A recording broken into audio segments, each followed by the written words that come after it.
Hello, my name is David Wilson and I'm going to be running through a quick tutorial of how to set up a computer for live streaming.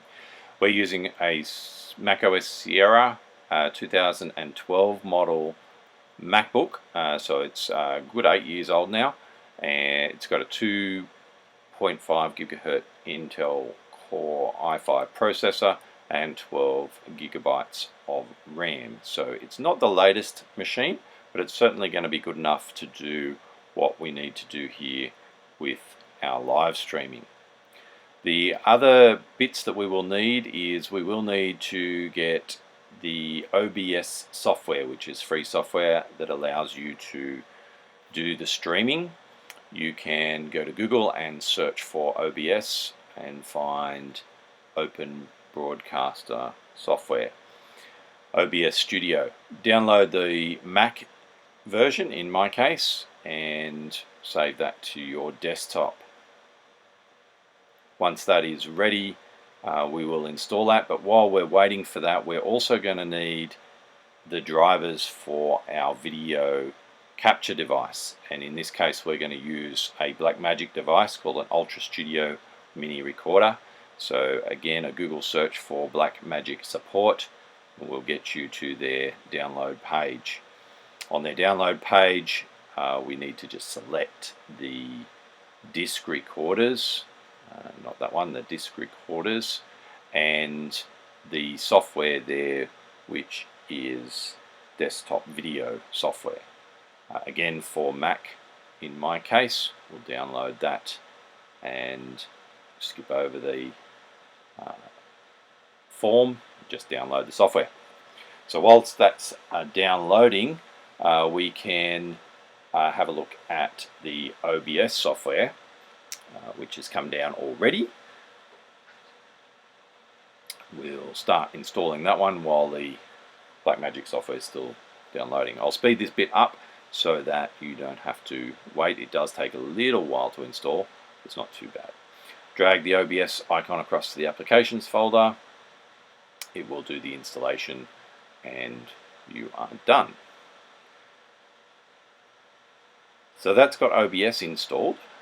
We will move on to the Blackmagic drivers, and this just allows the Blackmagic device to operate. So once we launch that and accept the double click on the software here, it'll go through the click through and accept the terms and conditions, and at the end of this we will need to do a reboot. So once that's installed, we can speed that bit up for you, and we're ready to do a reboot. Okay, we're back from our reboot and we are now looking at the video desktop software. We're going to launch this up and make sure that we can see the Ultra Studio Mini Recorder. Okay, so it comes up, and after a few seconds it has detected the Ultra Studio Mini Recorder, which is great. We can see here the input that's selected is SDI.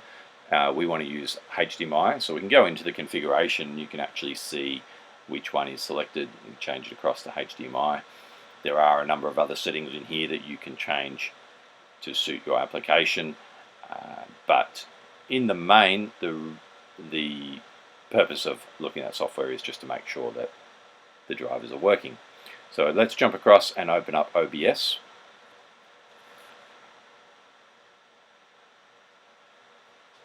OBS is the software that will actually collect the video from the capture device and will prepare it to go out to streaming, and it can do a number of other features that we'll cover in another video in terms of being able to put slides up, lower thirds, and other bits and pieces that will make your videos look a lot more professional than a straight single camera.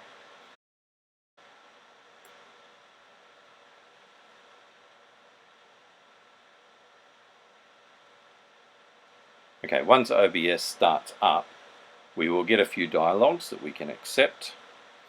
and it will take us through a quick wizard to set up the software for first use. Most of these will be able to be accepted. There is a setting here for the resolution, and we can select that.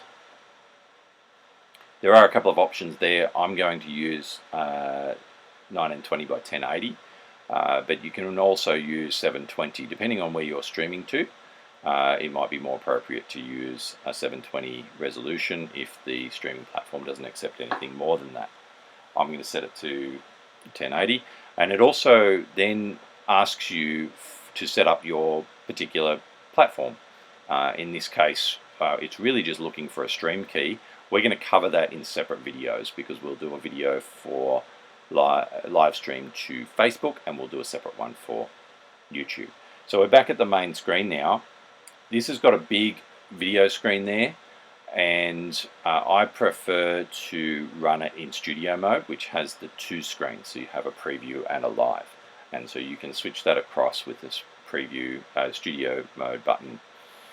There are a number of other buttons over here to do the streaming and recording and so forth, and you can see that the audio is coming in from my mic. So the first thing we want to do is get rid of that, pull the volume down, and we can mute that so that we're not getting audio from the computer, because we want to take the audio from the capture device. We also have a scenes area and a sources area, and we're going to go into the sources area and add our video capture device. So in there you'll see that there's a Blackmagic device. We can rename it with a new funky name if we want to, but I'm just going to leave it as it is. And then you just select the device. Ultra Studio Mini Recorder is in there, and I can also select HDMI.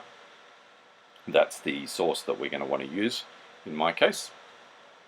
And you'll see that my picture, the image comes up straight away, my stick figure. Some of the other settings here you can look at, but probably won't need to be changed. They're in auto mode, and when we click OK, we come back. You can see the video is not really fitting into my canvas very well. You can see that I can resize the video, and I can move it around, and I can work out where that live video is going to fit. But as I fiddle around with it, you'll see that it's either fitting vertically but not horizontally, or it's fitting horizontally but not vertically. Now it's not super easy to see, so I'll just switch it out of studio mode so you can see it. So you can see now the striped areas are the bits of the screen that are getting lost. And so it doesn't matter what I do here, if I try to make it fit, I've got this black area. So we're going to go into settings, and we're going to go down to output, and you can see that I've got a resolution here that is not the same as my video source. And so if I change that to 1920 by 1080, that will then match my video source. And you'll see once I click OK on that, that I can now make that video fit perfectly into that canvas. And so that's now full screen video. I'll go back to studio mode, and you can see the two images there. You'll also notice that the audio is coming through from the device now. So that my audio is being picked up by the camera and being fed through the HDMI and coming in. So I can adjust that volume a bit. It's a little bit too hot, and I can go into advanced settings, and there are additional settings in there. You can change it to a mono signal. One of the settings that you'll want to change is the monitor and output. So we want to monitor the audio, and we also want to output the audio. So we'll select that. The mic line input is at infinite turned down and muted, so that won't affect us. So that's basically it. We've got the audio now coming through from the computer, and we can move on to doing streaming. We'll cover that, the streaming settings, in two separate videos, one for Facebook and one for YouTube.